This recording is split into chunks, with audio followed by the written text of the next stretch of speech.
Hello learners, welcome back to my channel Aim for BHU. Today we will discuss few MCQs based on central problems of an economy.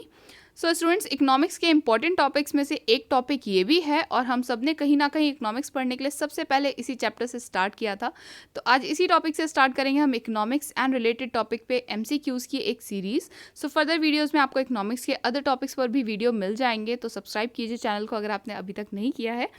And as usual I will suggest you the same thing again, क्योंकि ये भी एक MCQs based video है। तो मैं फिर वही कहूँगी कि मेरे आंसर बताने से पहले आप वीडियो को पॉज करके अपना रिस्पॉन्स उस पर्टिकुलर क्वेश्चन के लिए नोट करिएगा स्टूडेंट्स, एंड देन वीडियो को प्ले करके आप अपना आंसर चेक कर लीजिएगा कि आपका आंसर कितना सही है। ठीक है, इससे आपकी प्रैक्टिस भी हो जाती है और इवैल्यूएशन भी हो जाता है आपके प्रिपरेशन का। इसीलिए मैं हर बार ये सेम चीज़ रिपीट करती हूँ आपके लिए। So all the best dear students, and again if you have any queries just drop them in the comment box. I will surely address your concern. And just to remind, through my channel I am here to help you cover your syllabus and guide you throughout your journey. So stay tuned to my channel for more such videos, and let's begin now. So the first question here we have is, what is law of scarcity? So आपसे पूछ रहा है question number 1 में कि law of scarcity क्या है। आपको यहाँ ऐसे ऑप्शन को चूज़ करना है जो इस पूरे सेंटेंस को कंप्लीट करता हो स्टूडेंट्स। ठीक है, तो यहाँ पे हम देख लेते हैं हमारे पास ऑप्शन क्या क्या है। तो option A states that the want of a consumer will never be satisfied completely. B says indicates that the want of consumer will be satisfied in a socialistic system. C is only for underdeveloped countries, या D is not for rich and developed countries. So students, यहाँ पे आपसे पूछ रहा है कि law of scarcity से हम क्या रिलेट कर सकते हैं या क्या डिनोट करती है ये लॉ ऑफ स्कैरसिटी। तो यहाँ पे आपके जितने भी ऑप्शन दिए हुए हैं आपको ऐसा ऑप्शन चूज करना है जिसके थ्रू आप इस पर्टिकुलर स्टेटमेंट को कंप्लीट कर सकें। तो यहाँ पे आपका ऑप्शन नंबर 1 करेक्ट है, यानी कि ऑप्शन नंबर ए जो है ना, ये करेक्ट ऑप्शन है आपका। This states, law of scarcity जो है, this states that the want of a consumer will never be satisfied completely. तो यहाँ पे आप अपना ऑप्शन नंबर 1 मार्क करेंगे, ऑप्शन ए यहाँ पे करेक्ट है। Okay, next we have question number 2. This says to make a rational decision a person needs. So आपसे पूछ रहा है कि in order to make a rational decision person के लिए क्या रिक्वायरमेंट हो सकती है। तो यहाँ पे ऑप्शन ए है आपके पास choices that don't have trade offs. ठीक है, B says choices that never change, C says choices that are consistent with a similar goal every time, या D says logical choices without error. So आप बताइए कि इसमें से कौन सा ऐसा ऑप्शन है जो आपके इस नीड को फुलफिल कर सकता है कि अगर आप चाहें एक रैशनल डिसीजन लेना तो वो आपके लिए क्या क्या रिक्वायर्ड होगा, क्या नीड होगी आपकी।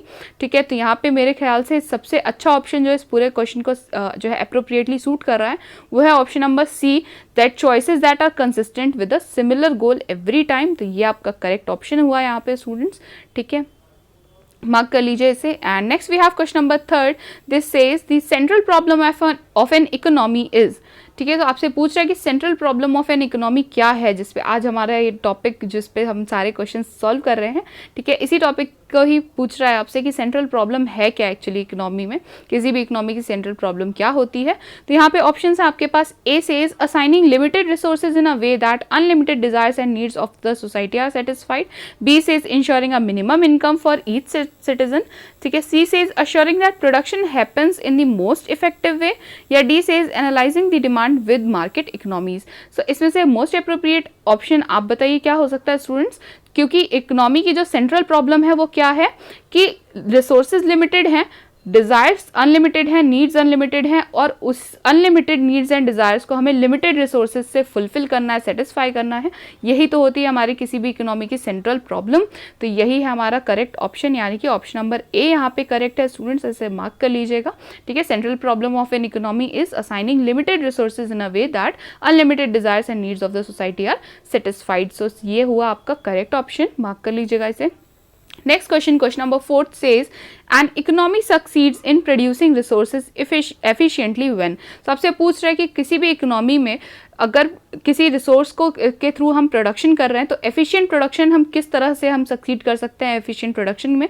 ठीक है, तो यहाँ पे आपके ऑप्शन दिए हुए हैं। A says goods and services are produced without resources being wasted, B says the total number of goods manufactured is high.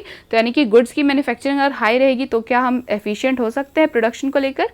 देखते हैं फर्दर ऑप्शंस के साथ। C says that resources employed are the best, D says resources employed for high valued use. यानी कि हम अगर resources जो employ कर रहे हैं वो बेस्ट क्वालिटी की हो, सी कह रहा है, और डी में ये है कि रिसोर्सेज जो हमने एम्प्लॉयड किए हैं वो हाईली वैल्यूड हों, ठीक है। और ए में क्या हमें ऑप्शन दिया हुआ है कि goods and services are produce without resources being waste. So देखिए किसी भी चीज़ को एफिशिएंटली प्रोड्यूस करना, किसी भी रिसोर्स को बेटर क्या होगा उसके लिए सबसे अच्छा कि कोई भी रिसोर्स ना थोड़ी सी भी वेस्ट ना हो, जितना मिनिमम वेस्टेज रहेगा उतना ही मैक्सिमम एफिशिएंसी आती है। तो स्टूडेंट्स ये बात याद रखिएगा कि जितनी मिनिमम वेस्टेज उतना ही ज़्यादा एफिशिएंट कोई भी जो है आपका कोई भी एक्टिविटी जो है उस तरह से कैरी आउट की जा सकती है, सिर्फ प्रोडक्शन नहीं, अदर एक्टिविटीज़ में भी यही सेम जो है लॉजिक अप्लाई होता है। तो यहाँ आपका ऑप्शन नंबर ए करेक्ट है, that goods and services are produce without resources being wasted.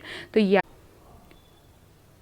इसे मार्क कर लीजिए students. Next we have question number 5 that which option is a disadvantage for allocating resources utilising a market system. So अगर आप market system को utilise करते हुए resources को allocate कर रहे हैं तो इसमें से कौन सा ऑप्शन इसकी डिसएडवांटेज आपको शो कर रहा है, आपसे ये पूछा है इस क्वेश्चन में। A says that profits will be less, B says impossible to stop the wastage of scarce resources, C says notable unemployment may take place, या D says uneven distribution of income। So अगर आप market system के through जाएंगे किसी भी resource को allocate करने के लिए तो इसमें अनइवन डिस्ट्रीब्यूशन ऑफ इनकम होने का चांस सबसे ज़्यादा है और यही इसकी डिसएडवांटेज होती है इस सिस्टम की, ठीक है। तो यहाँ पे आपका करेक्ट ऑप्शन होता है ऑप्शन नंबर डी, और इसे आप मार्क कर लीजिए स्टूडेंट्स। तो यहाँ पे हमारा कौन सा ऑप्शन सबसे ज़्यादा सेटिस्फाई कर रहा है इस चीज़ को कि डिसएडवांटेज है allocating resources utilising a market system के लिए, तो ये वो कौन सा है, यही हमारा option number D, that uneven distribution हो जाएगा इनकम का, ठीक है। Next we have question number 6, this says which branch of economic theory is associated with the difficulty of resource allocation. सबसे पूछ रहा है कि कौन सी ऐसी ब्रांच है इकोनॉमिक्स की, इकोनॉमिक्स से रिलेटेड बहुत सारी ब्रांचेस, उसमें से ऐसी कौन सी ब्रांच है जो कि एसोसिएटेड है with the difficulty of resource allocation, यानी रिसोर्स एलोकेशन से रिलेटेड डिफिकल्टीज़ को कौन सी थ्योरी के अंडर में जो है स्टडी किया जाता है, ठीक है, ये पूछ रहा है आपसे। सो यहाँ ऑप्शन है आपके पास, ए सेज इकोनोमेट्रिक्स, ठीक है, B says micro economic theory, C says macro economic theory, या D says none of the above. तो यहाँ पे स्टूडेंट्स देखिए हमेशा कभी भी जो डिफिकल्टी ऑफ रिसोर्स एलोकेशन और इससे रिलेटेड जो भी ब्रांच है ना इकोनॉमिक थ्योरी की वो है आपकी माइक्रो इकोनॉमिक थ्योरी, यही डील करती है इस तरह की चीज़ों से जो रिसोर्स एलोकेशन से रिलेटेड जो प्रॉब्लम्स होती हैं उससे। तो यहाँ पे आपका करेक्ट ऑप्शन होता है ऑप्शन नंबर बी, ठीक है, माइक्रो इकोनॉमिक थ्योरी, से मार्क कर लीजिए। Next we have question number 7, this says the creation of choice is done by. So आपसे पूछ रहा है कि चॉइस की जो क्रिएशन है हाउ इट इज डन, ठीक है। इस स्टेटमेंट को आपको कंप्लीट करने के लिए कौन सा ऑप्शन आपको देखिए सबसे अप्रोप्रिएट लग रहा है। यहाँ पे आपके ऑप्शंस हैं scarcity of resources, less choice option, C says urgency of needs, या D says abundance of resources. तो क्रिएशन ऑफ चॉइस हमें क्यों करनी पड़ती है, बिकॉज स्कैर्सिटी है रिसोर्सेज की, ठीक है। तो यहाँ पे आपका ऑप्शन ए जो है ना ये करेक्ट होगा, ओके, मार्क कर लीजिए इसे स्टूडेंट्स कि जो क्रिएशन है चॉइस की वो क्यों करनी पड़ती है, बिकॉज रिसोर्सेज बहुत कम हैं, स्केयर हैं, और हमें उसी के अकॉर्डिंग जो है अपनी चॉइसेस को, नीड्स को फुलफिल करना पड़ता है, उसी के अकॉर्डिंग हम अपनी चॉइस क्रिएट करनी पड़ती है, ठीक है। Okay, this is all for today students. आज के वीडियो में मैंने सिर्फ 7 क्वेश्चंस ही जो है इंक्लूड किए थे। I hope the questions were clear to you. And students, as I upload videos daily and there are many more videos to come, so subscribe now if you haven't subscribed yet. And please convey your doubts in the comment box or through email. You can find my mail ID in the description box. Stay tuned to my channel. और अगर आपको BHU BCom entrance से related किसी भी topic में कोई भी confusion है तो mention that in the comment box. I will include them as well. Stay home, stay safe. Like the video, share it with your friends. Subscribe to my channel and do not forget to hit the bell icon so you never miss any update from my channel. Happy learning, students.